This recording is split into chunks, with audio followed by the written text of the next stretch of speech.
오늘 본문은 유다의 왕 아마샤에 관한 이야기입니다. 아마샤는 요아스의 아들입니다. 요아스는 여호세바와 여호야다에 의해서 세워진 왕이었고 그렇게 이제 약 40년을 통치했습니다. 처음에는 여호야다에게 신앙교육을 잘 받았고 그렇게 초기에는 하나님의 뜻에 합당하게 세워졌지만 여호야다가 죽은 후부터는 하나님의 뜻과 좀 거리가 먼 사람으로 행했습니다. 그러다가 신하 요사갈과 여호사바드에 의해서 이제 살해를 당합니다. 요아스가. 그리고 나서 그의 아들 아마샤가 왕이 되는데 아마샤가 25세 때 왕이 돼서 29년간 유다를 다스립니다. 아마샤에 대한 성경의 평가는 1장 1단이 있는데 3절부터 보면 아마샤가 여호와 보시기에 정직히 행했지만 그의 조상 다윗과는 같지 아니하였고 그의 아버지 요아스가 행한 대로 다 행했지만 오직 산당들을 제거하지 않았다. 그래서 백성이 산당에서 제사를 드리고 분향했다. 이렇게 되어 있습니다. 그러니까 먼저 잘한 거는 여호와 보시기에 정직히 행한 왕이었다. 라는 건데 이제 여호와 앞에서 정직히 행했다는 말은 뭐 거짓말 안 했다 이런 말이 아니라 영어로 보면 blessing인데 그러니까 하나님이 즐거워하셨고 기뻐하셨다. 뭐 이렇게 돼 있습니다. 하나님이 아주 기뻐하실 만한 사람이었는데 그러나 전부 다 그랬던 건 아니고 그마저도 다윗과 같지는 않았다. 그러면서 이제 두 가지 사건을 오늘 본문에서 소개하는데 우리가 그 사건을 통해서 우리에게 주시는 이제 메시지를 드리려고 합니다. 먼저는 다윗과 달랐던 부분이 뭐냐면 온전한 마음으로 행하지 않은 건데 그게 바로 산당을 제거하지 않아서 백성들이 산당에서 예배하게 했다 이 말입니다. 이게 이제 아마샤가 잘못했던 일이고 그 후에 또 하나 사건이 나오는데 아마샤가 집권한 후에 왕권이 강해졌습니다. 그래서 아마샤가 아버지를 죽인 원수들 요사갈과 그리고 여호사바드를 이제 죽입니다. 아버지 복수를 한 거죠. 5절을 보면 나라가 그의 손에 굳게 섬에 그의 부왕을 죽인 신복들을 죽였다. 근데 여기서 중요한 거는 그의 자녀들까지 죽이지는 않았다는 사실입니다. 보통 한 사람이 도끼가 올라오면 모든 싹을 막 다 잘라버리려고 마음을 먹습니다. 우리나라에서도 3족을 멸하고 뭐 9족을 멸하고 했던 이유도 싹을 완전히 잘라버려가지고 더 이상 복수할 틈을 안 주기 위해서였겠죠. 아마샤는 요사갈과 여호사바드의 자식들은 죽이지 않았다. 그러면 언젠가 복수의 칼날이 자기에게 올 수도 있는데 그렇게 하지 않았다. 왜 그랬는가? 그 이유가 중요합니다. 그가 그 요사갈과 여호사바드의 아들을 죽이지 않은 이유는 놀랍게도 바로 신앙적인 이유 때문이었다. 6절에 이렇게 되어 있습니다. 왕을 죽인 자의 자녀들은 죽이지 아니하였으니 이는 모세의 율법책에 기록된 대로 함이라. 곧 여호와께서 명령하여 이르시기를 자녀로 말미암아 아버지를 죽이지 말 것이고 아버지로 말미암아 자녀를 죽이지 말 것이라. 오직 사람마다 자기의 죄로 말미암아 죽을 것이라.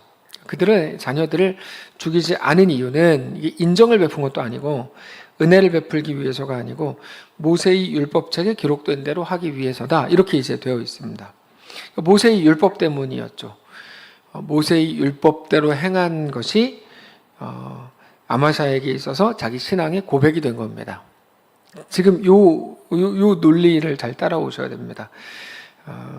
아마샤가 요사갈과 그리고 여호사바드의 아들을 죽이지는 않았는데 그 이유는 모세의 율법책에 기록된 대로 행하기 위해서였고 모세의 율법책대로 행했던 이유는 그가 자기 신앙의 고백을 하나님께 그런 방식으로 하고 있었던 거다 이 말입니다. 자, 아마샤는 산당은 제거하지 않았고 그러면서도 왕을 죽인 자의 자녀들은 죽이지 않는 것으로 모세의 율법은 지켰습니다. 그러니까 정리하면 하나는 지켰고 하나는 지키지 않았던 거죠. 예.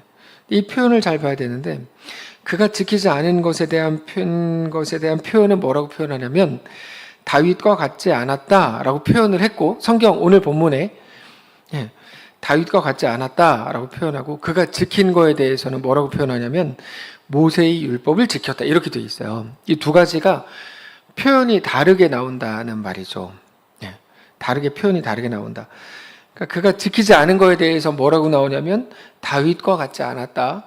그가 지킨 거에 대해서는 모세의 율법을 지킨 거다. 이렇게 두 개가 다릅니다. 자, 그가 지킨 거는 뭡니까? 모세의 책이었죠. 그가 지키지 않은 거는 다윗과 같지 않은, 다시 말해서 이스라엘 왕은 두 가지 길을 걷습니다. 하나는 여로보암의 길을 걷는 자들이 있고 다윗의 길을 걷는 자들이 있는데, 이 사람에 대해, 아마샤에 대해서 다윗과 같지 않았다. 다시 말해서 다윗의 길을 걷지 않았다. 하나님의 말씀을 지키는 길로 가지 않았다. 이 두 개가 앞뒤가 안 맞는 겁니다, 이게. 그러니까 하나는 분명히 모세의 율법을 행했다고 되어 있잖아요. 그래 놓고 또 하나 표현은 하나님의 말씀을 지키지 않는 길로 갔다. 이거 두 가지에 대해서 우리가 어떻게 정리할 거냐가 오늘의 주제입니다. 오늘 주제예요. 다시 말해서 아마샤는 모세의 율법은 지켰지만 정작 하나님이 기뻐하시는 길로는 가지 않았던 사람이다.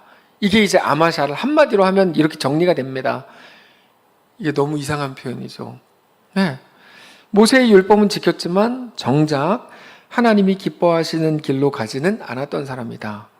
그래서 오늘 이 아마샤가 우리의 마음을 사실 찌르는 겁니다. 참 얄궂은 발견인데 굉장히 중요한 발견입니다. 그는 율법은 지켰지만 하나님이 기뻐하시는 길로 가지는 않았던 사람입니다. 우리도 언제든지 그럴 수 있습니다. 율법은 지키고 누구도 흠잡을 수 없고, 물론 그렇다고 해서 그 사람 속에 하나님의 마음은 없는 거죠. 이게 제일 끔찍한 겁니다. 이게 법이라는 게 좀 재미있는데, 법은 사람을 위해서 만들어집니다. 그래서 힘이 없는 사람들을 보호하는 게 법이어야 합니다. 근데 지금 세상에서는 법이 그렇게 쓰이지 않습니다. 법 자체로는 어떻게 보면 흠잡을 데가 없는데, 인간에 대한 배려가 전혀 안 나오는 방식으로 이게 실행될 때가 너무 많습니다. 인간을 위해 만들어진 법에 인간에 대한 배려가 없는 거죠.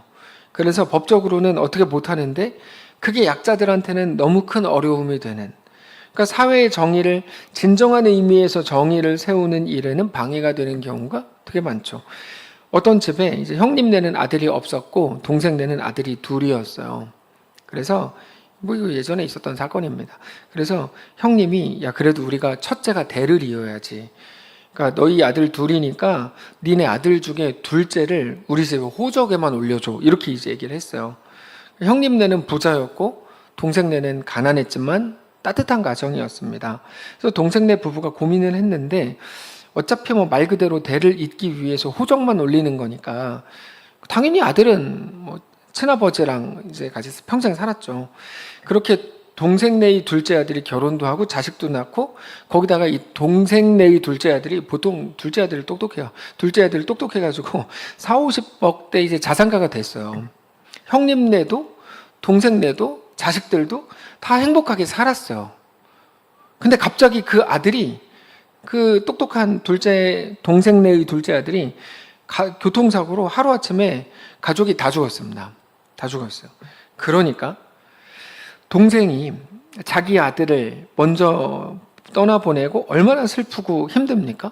그때 형님이 찾아왔어요. 그리고는 뭐라 그랬냐면, 이 동생의 아들인데 호적으로는 이제 형의 아들이 복잡합니다. 동생한테 이렇게 얘기했어요. 비록 이 아들이 너의 아들이지만 호적상으로 내 아들이다. 알지? 근데 호적상으로 내 아들은, 내 아이가 죽었는데 그 재산을 상속할 처자식이 다 죽었다. 그러니까 이 재산은 내가 상속을 받아야겠다. 형이 이렇게 얘기했어요. 놀랍죠? 그랬더니 동생이, 이게 무슨 말이냐? 내 아들 죽었는데 나 지금 이러고 있는데 재산 상속자가 없으면 친부인 내가 상속하는 게 당연히 옳지. 근데 형님이 호적상으로 내 아들이기 때문에 법적으로는 그 아이의 50억의 재산을 내가 받아야 된다. 너무 황당하죠? 황당해요. 이게 법적으로 어떻게 됐을까요? 우리 생각에는 이게 당연히 고민할 것도 없을 것 같은데, 근데 이게 법적으로 어떻게 됐는지 우리가 왜 궁금해하죠? 법이 그래서 그래요. 법이 그지 같으니까 이런 일이 딱 있을 때, 그래서 어떻게 됐지? 이게 이제 궁금한 거예요. 어떻게 보면 인간에 대한 배려가 법에는 거의 없습니다. 근데도 법을 지켜야 됩니다. 그래야 그나마 억울한 사람이 덜 나오니까. 그렇다고 해서 법이 전부는 아니죠. 그러니까 법은 상식을 앞서지 못할 때가 너무 많습니다. 세상의 법은 그런데 사실 여러분, 영적으로는 이게 좀 얘기가 다릅니다. 무슨 말이냐면, 우리가 율법 자체를 지켰는지 안 지켰는지가 아니라 그 법을 주신 하나님의 마음을 알고 행하는 게 가장 중요하다는 것이 오늘 본문을 통해 나누려고 하는 내용입니다. 아까 그 한 문장, 그가 모세의 율법은 지켰지만 하나님의 마음을 따라 걷는 길로는 걷지 않았다.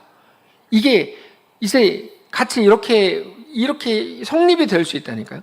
그러니까 하나님이 누구신지, 하나님을 아는지, 하나님을 믿는지, 어떻게 하는 게 하나님의 마음을 따라 행하는 것인지를 생각하면서 사는 것이 당장 눈앞에 있는 어떤 율법을 한두 개 지키는 것과는 비교할 수 없이 소중한 것이라고 말씀드리고 있는 중입니다. 자, 아마샤가 어떻게 했죠?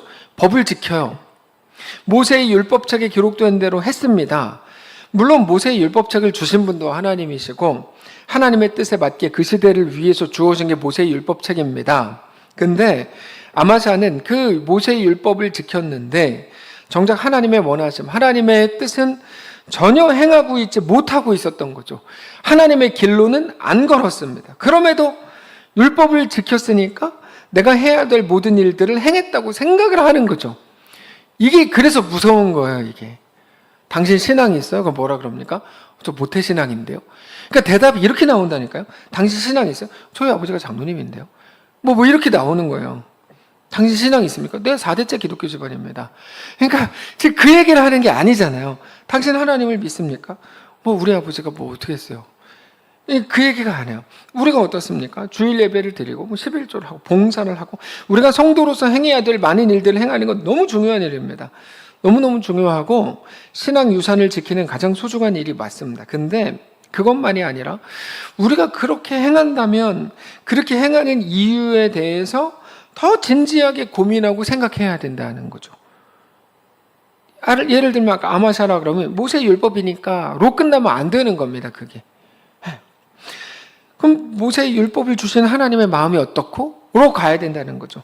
근데 그것들을 단지 하나의 규칙이 되고 율법이 되어서 그냥 거기다 멈춘다면 모세의 율법이니까 그래서 성경에 나오는 표현 중에 가장 촌스러운 표현이 이거예요.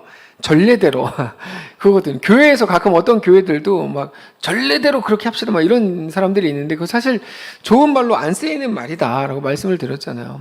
목사님들 회의하러 갈 때도 전례대로 막 이렇게 막 해요. 그래서 저분들이 진짜 똑바로 읽고 하나 이런 생각이 들기도 하는데 우리가 그런 거죠. 그냥 누구가 해왔으니까 이제까지 해온 거랑 하나님의 뜻과는 무슨 상관이에요?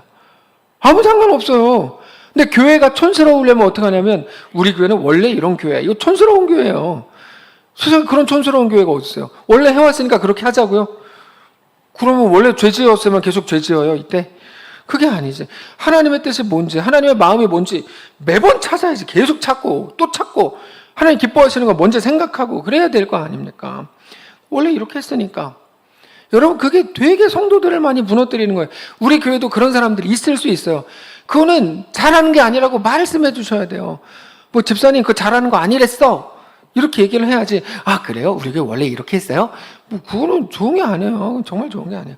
우리가 일주일에 하루를 주님께 드리고 수입의 10분의 1을 하나님께 드리는 건 세금의 개념이 아닙니다. 하나님이 해. 그러니까 하는 개념이 아니라고요.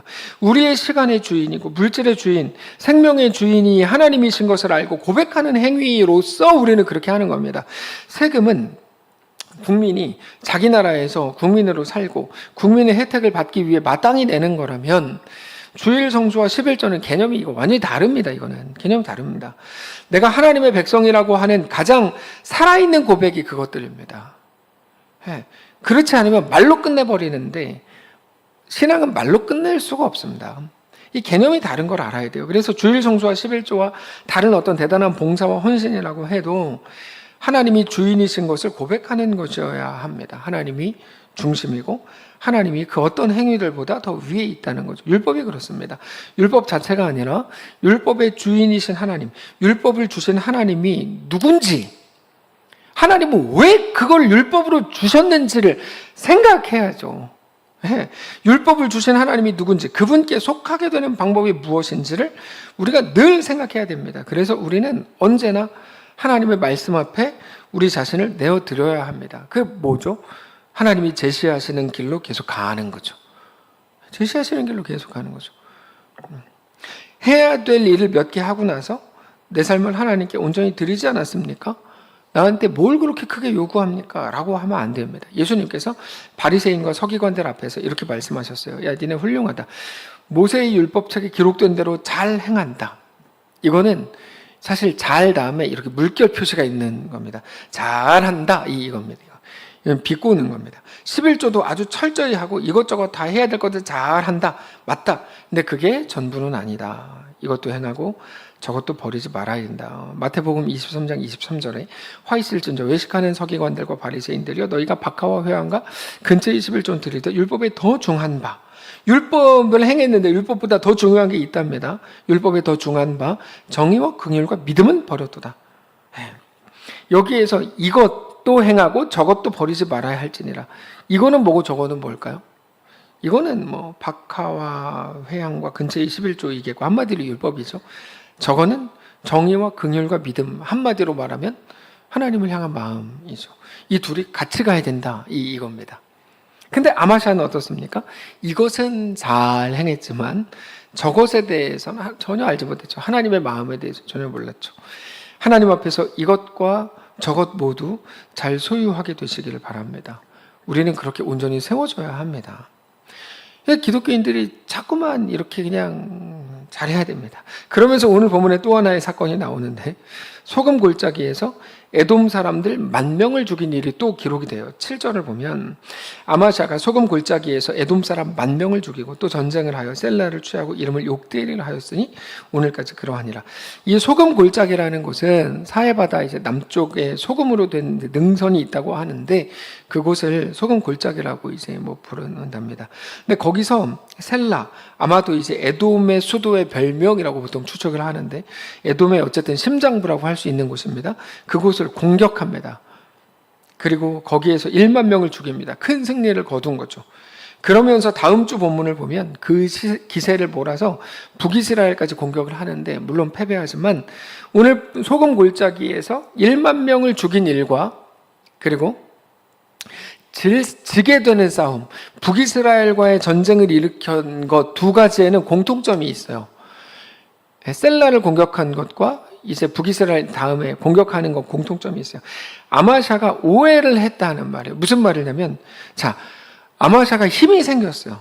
그래서 어떻게 하냐면, 먼저 아버지의 원수를 죽여요. 오늘 본문에 나오는 내용이죠. 에돔을 치니까 에돔도 이겼어요. 그 여세를 몰아서 북이스라엘까지 위협한 겁니다. 이게 상식적으로 너무 당연한 수순이죠. 영적으로 보면 아마샤의 심각한 오해입니다.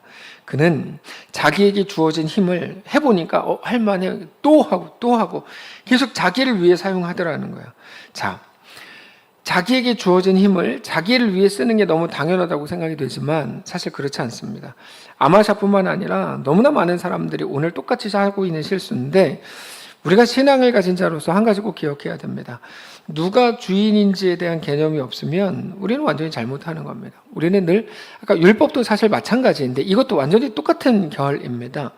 늘 우리 주인이 하나님이신 것을 늘 기억을 해야 됩니다. 그래서 하나님이 주신 것들, 좋은 것들은 뭐 물론이고 불편하고 싫고 부담스러운 것들까지도 우리는 늘 기회로 삼아야 됩니다. 그래서 우리가 어떻게 개념을 정리해야 되냐면 오늘 우리가 가지고 있는 어떤 것도 완벽한 결과물로서 주어진 게 아니라는 걸 알아야 됩니다. 그러니까 어떤 걸 하나님이 주셨어요. 그 절대로 결과물이 아니다 이 말입니다. 이 말이 어려운데 우리가 가진 모든 것들은 그 자체로 완성형이 아닙니다. 하나님 건강을 주셨어.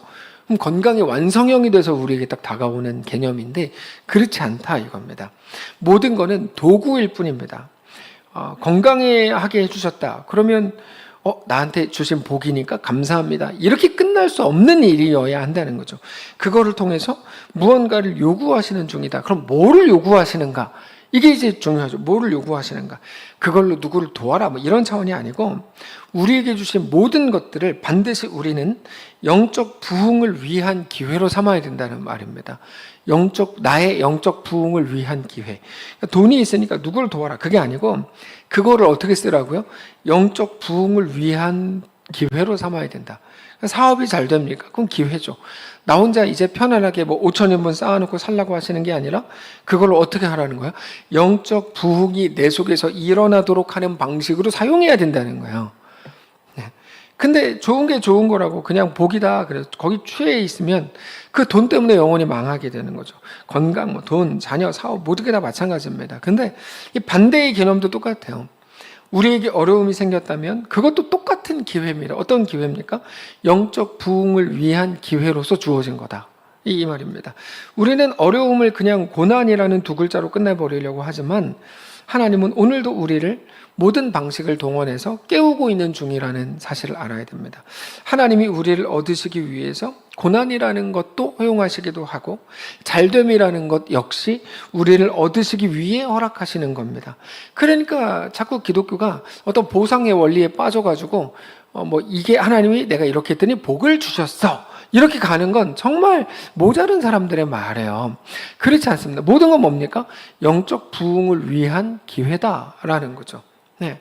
그러니까 나의 고난도 그렇고 세상이 부러워할 만한 무언가도 그렇습니다. 하나님이 우리를 얻으시기 위해서 그게 주어진다. 이겁니다. 하나님이 나를 얻으시기 위해 나에게 그게 주어진다. 하나님께 속하게 되는 것, 하나님을 더 사랑하게 되고 주께 더 충성하게 되고 주님을 더 사모하게 되는 것을 부흥이라고 부릅니다. 부흥은 사람이 늘어나는 것과 아무 관계가 없습니다. 이거는. 부흥은 그런 종류의 것이 아니고 부흥은 뭡니까? 하나님이 나를 얻으시는 게 부흥이에요. 조금 더 우리 쪽으로 아까 표현된 거 읽어드렸죠. 내가 하나님께 속하게 되는 게 부흥이고 하나님을 더 사랑하게 되고 주께 더 충성하게 되고 주님을 더 사모하게 되는 게 부흥인데 우리 앞에 있는 모든 일들에 대해서 우리는 영적 부흥을 위한 기회라는 것을 알아야 된다는 거죠. 근데 아마샤는 그거를 놓쳤습니다. 그걸 놓친 거야.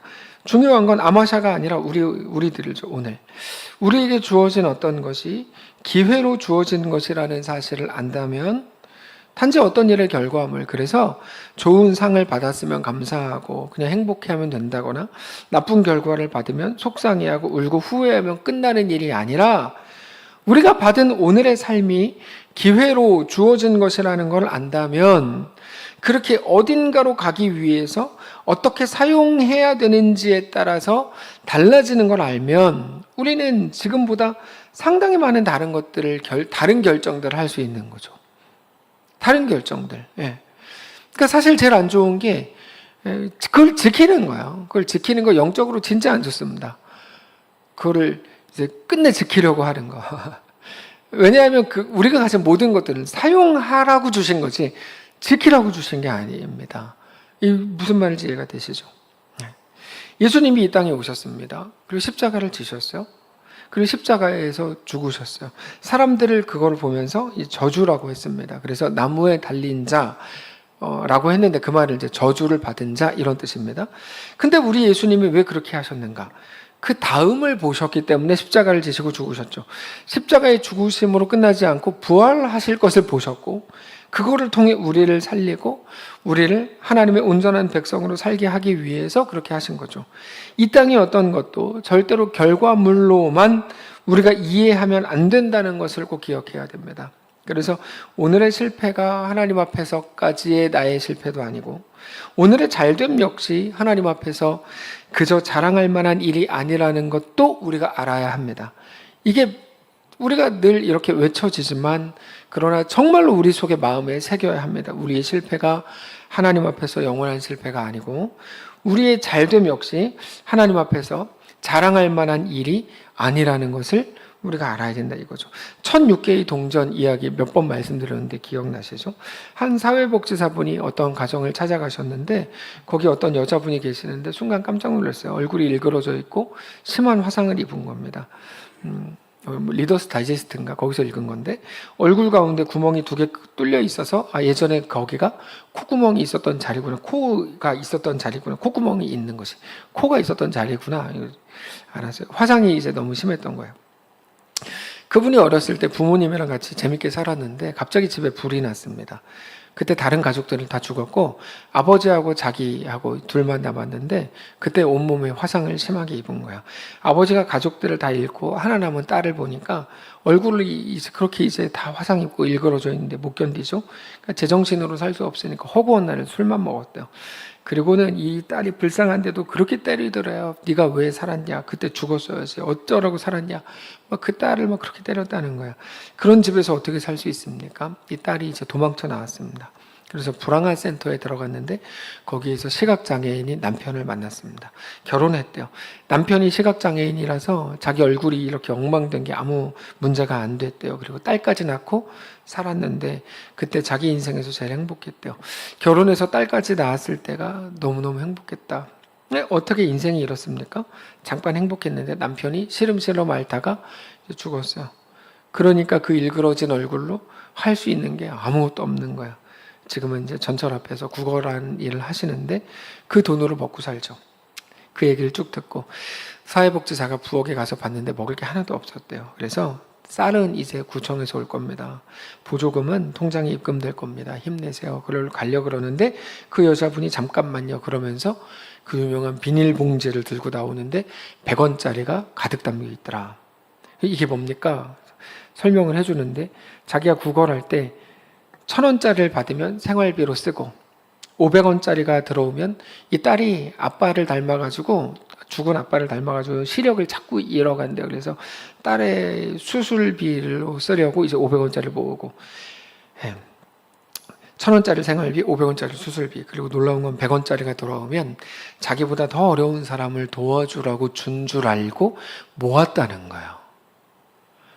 그래서 그 봉지를 담아서 준 거예요. 근데 받지 않을 수가 없었다. 이렇게 써 있었어요. 그래서 그 봉지를 받아가지고 집에 와서 세보니까 그게 1,006개였더라. 10만 600원입니다. 10만 600원. 1,006개의 봉지. 동전. 이분을 누가 우습게 봅니까? 사람들 다 우습게 보겠죠. 우습게 보겠죠. 근데 이분의 깊이를 우리가 따라갈 수 있습니까? 자, 처음으로 돌아갈까요? 당신 예수 믿습니까? 난 모태신앙인데요. 당신 예수 믿습니까? 우리 아버지가 뭔데요? 당신 예수 믿습니까? 4대째 기독교 집안인데요. 여러분, 기독교는 그런 거를 묻는 곳이 아니에요. 그러니까 그런 얘기를 다루는 곳이, 그런 얘기를 하는 곳이 아니에요. 깊이에 관한 거예요. 그가 누구인지 아는가? 그가 하나님의 자녀인 거를 알고 있는가? 이거에 관한 거예요. 그분이 몇십억 모았습니까? 그래서 집 사고 남은 돈으로 어떻게 했다는 겁니까? 그런 게 아닙니다. 그분은 그분의 오늘을 내어주고 있었던 겁니다. 하나님이 우리에게 무언가를 주신다면 그건 무엇입니까? 오늘을 주를 위해 나에게 주신 것들을 내어드리는 거. 어떻게 내어드리는 거죠? 영적 부흥을 위한 기회다. 이겁니다. 그러면 그게 이야기가 되고 감동이 됩니다. 오늘 우리의 삶이 그와 같기를 원합니다. 그러기 위해서 우리가 반드시 기억해야 하는 것이 오늘은 기회다라는 사실입니다. 여러분, 오늘은 반드시 기회입니다. 오늘 내가 예를 들어서 안 좋은 일이 있었어요. 그건 기회입니다. 무엇을 위한 기회입니까? 영적 부흥을 위한 기회입니다. 오늘 내가 좋은 일이 있었어요. 그럼 기회입니다. 무슨 기회입니까?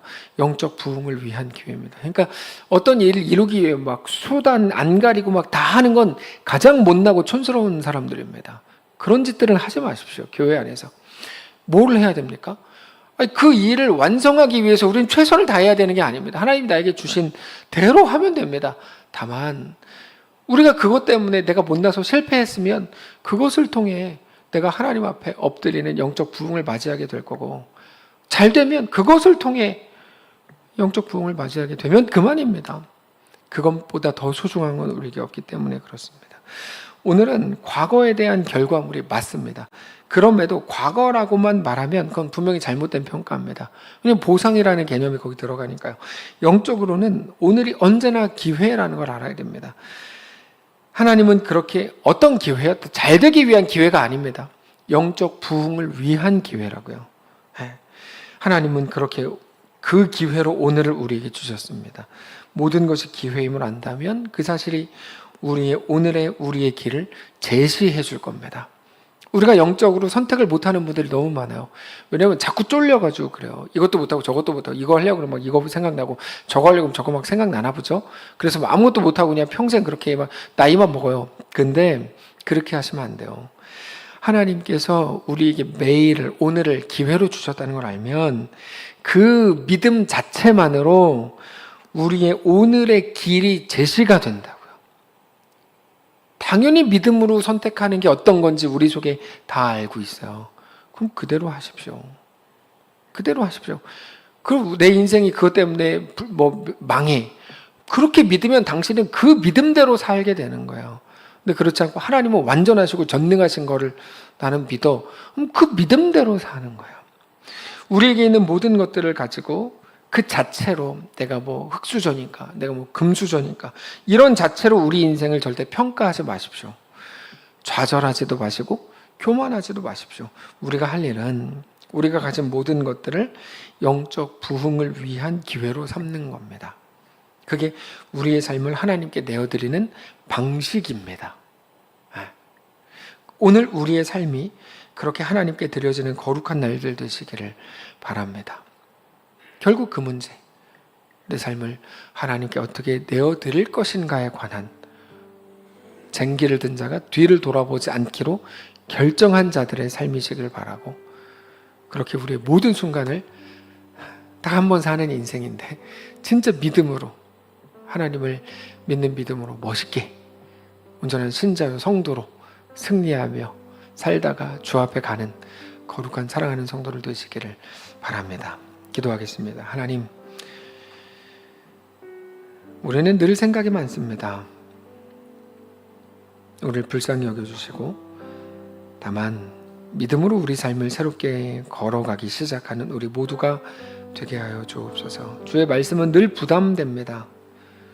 그런데 그것이 하나님이 우리를 향해 도전하시는 것인 줄을 기억하게 하시고, 우리에게 하나님 말씀하실 때 언제나 주님, 내가 여기 있습니다.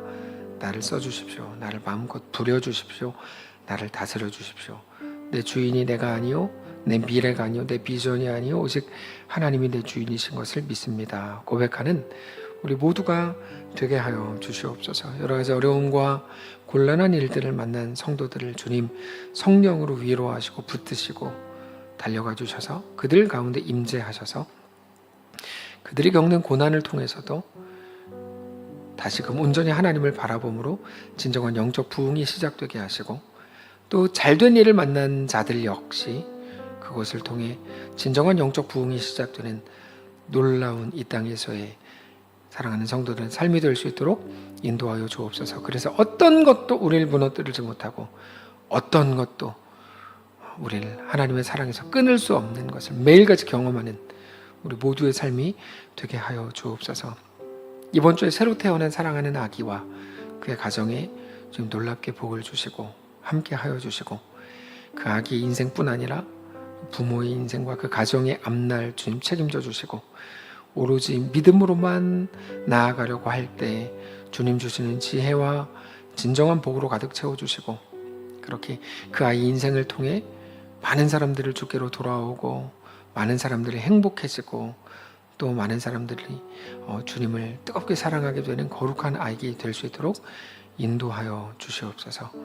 우리에게 속한 모든 가정들을 동일하게 돌보시고 그렇게 복되게 하시고, 우리가 누구에게도 말하지 못하는 우리의 슬픔과 아픔과 우리의 눈물 날 모든 일들 가운데도 주님 함께 하셔서 하나님의 거룩한 은혜가 가장 세미한 역사가 우리 가운데 충만하게 임하여 주옵소서.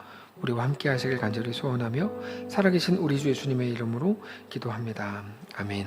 하늘에 계신 우리 아버지여, 이름의 거룩히 여김을 받으시오며 나라가 임하시오며 뜻이 하늘에서 이룬 것 같이 땅에서도 이루어지이다. 오늘 우리에게 일용할 양식을 주시고 우리가 우리에게 죄진 자를 사준 것 같이 우리 죄를 사하여 주시고 우리를 시험에 들게 하지 마시고 다만 악에서 구하시옵소서. 대개 나라와 권세와 영광이 아버지께 영원히 있사옵나이다. 아멘.